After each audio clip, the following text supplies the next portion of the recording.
Good morning. My name is David Latimer. I'm here to talk about double-blind canine testing. If any of you have ever been on a track like this or have worked with canines, you know that it's possible for a dog to perform a physical act that isn't necessarily consistent with following his olfactory sense. The point of this slide is, if Gary Larson feels comfortable making a cartoon out of a dog false alerting, he feels like there's enough common knowledge about dogs doing that for him to make a cartoon out of it, we may have an issue in the canine industry that we need to address. My question to you is, could we afford to lose canines? Sounds drastic, but based on some recent court decisions and some appellate decisions, there's a possibility that canines could begin to play a much more minor role in police work as well as in pest detection. One of the problems within public service is canines allow us a great deal of authority. They allow us to detain people without really making an arrest. We can hold somebody against their will while our dog searches a car. The dog alerts. We then have the right to hold that person while we take as much time as we deem necessary to search a car. It's a pretty big area of responsibility. A canine alert can serve as a basis for a search warrant. We can come in someone's home or business, perform a search, which seems to contradict the Fourth Amendment. Once again, pretty big level of authority and responsibility.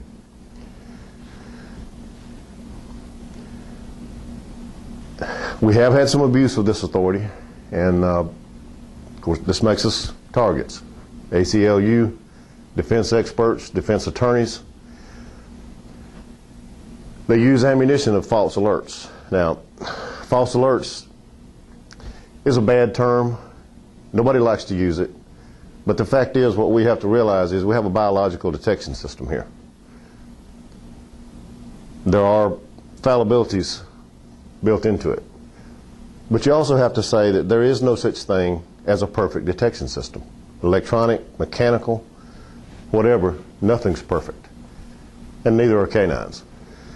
So what we need to do is have a process so that we can demonstrate that we are as accurate as one can be, and more accurate, more frequently right than we are wrong. Your next question may be, well, how could this possibly apply to bed bug detection or to pest dogs? I think the pest detection, canine pest detection profession is slowly beginning to mature, just like public service dogs have over the past several decades. A lot of money has changed in hands based on canine alerts or the lack of a canine alert. That's going to attract the attention of some high-profile litigation experts. Eventually, it's going to come around to some folks who are going to be on the other side of a deposition table, and we're going to have to explain why our dog alerted, why our dog didn't alert, what's our training process, what's our testing process. And the bottom line is, we're all in this together, whether police officers, bed bug detection handlers, arson dog handlers, it doesn't matter. It's all all scent detection with a dog. This is exactly why WDDO was formed back several years ago, because we wanted to bring together and unite with a common goal, common interest, to advance the profession of canine scent detection from both the pest detection world, public service. We all have the same goal, and that is to advance the profession of canine scent detection. So, double-blind testing, what is it? A basic description of double-blind testing is, it's a method wherein no one in the room knows where or if hides are present. And we think this really simulates the real world. If you get called, if you're a police canine handler, you get called to search a car, you don't know if anything's in that car. And you certainly don't know how many things might be in that car. You go search a business, you don't know where they are, if they're there. So we think you need to test like you work. Everybody knows the old adage, train like you're going to work. So if you test like you're going to work, the results will typically be better. So what does double-blind testing do? We think it minimizes human influence. For those of you who are familiar with a recent study conducted by Dr. Lisa Litt at UC Davis, she tested 18 dogs and handlers, and a simplification of her test was she set up several different scenarios. These were explosives dogs and narcotics detection dogs. She set up several different scenarios, and in one of the scenarios she placed a red piece of construction paper, and she told all these handlers there is a hide behind this red piece of construction paper, when in actuality there were no hides. Uniformly, these 18 teams alerted at that piece of construction paper.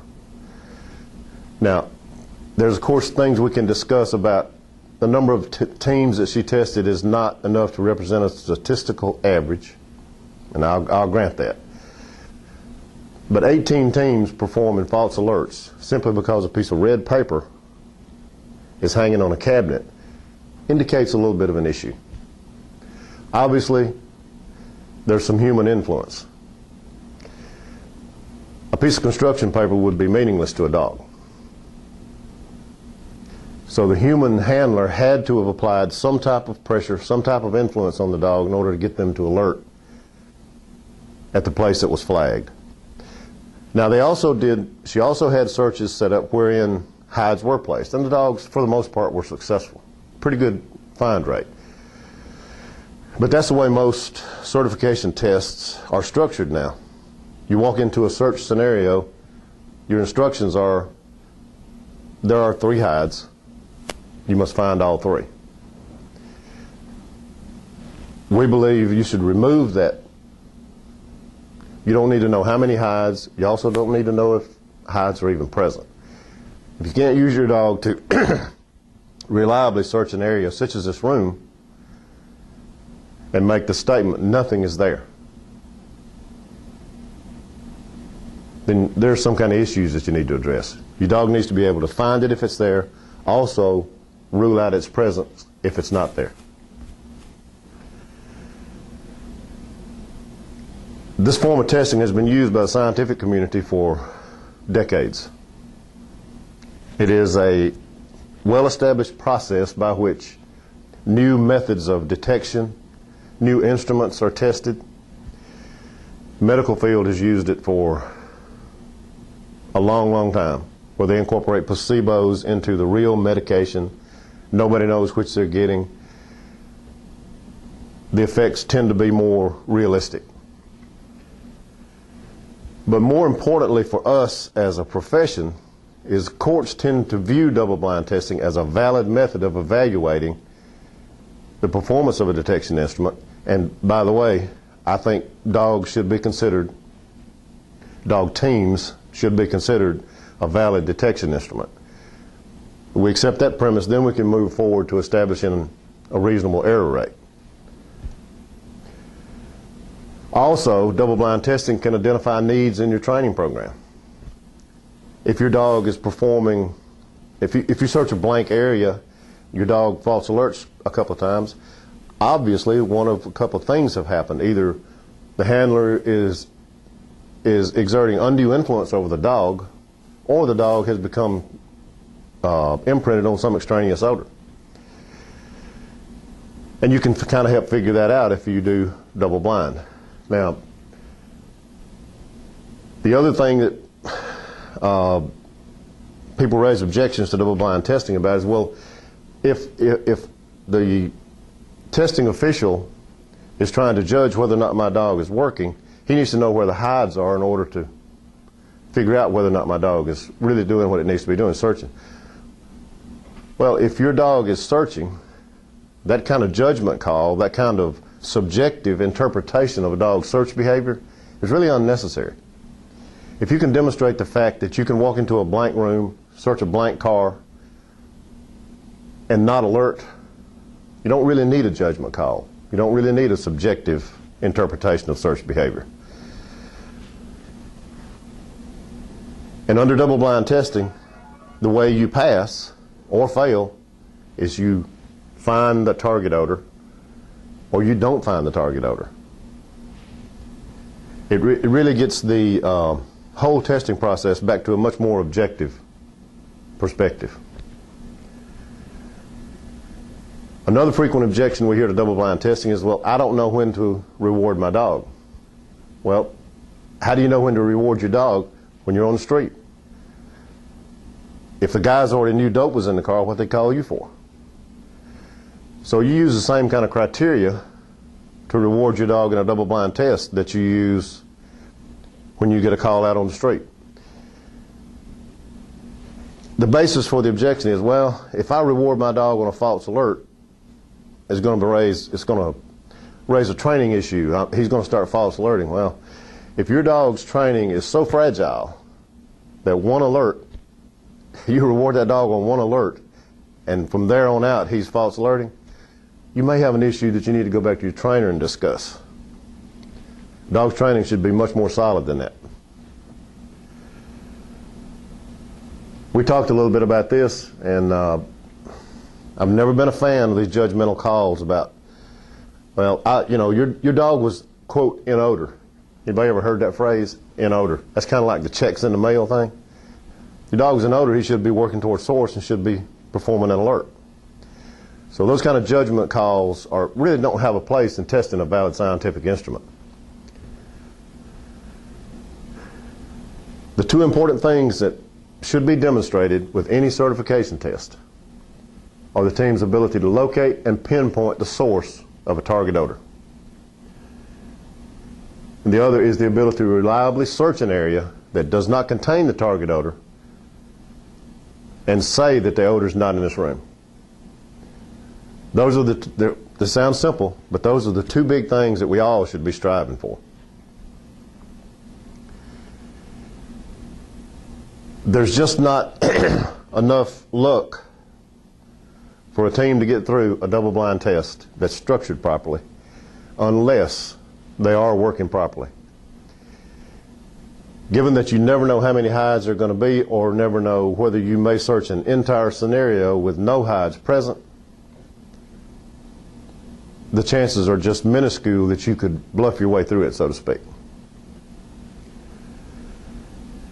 So, if you have objections to double-blind testing, what I would challenge you to do is go back to your agency, go back to your firm, have somebody set up a double-blind test for you.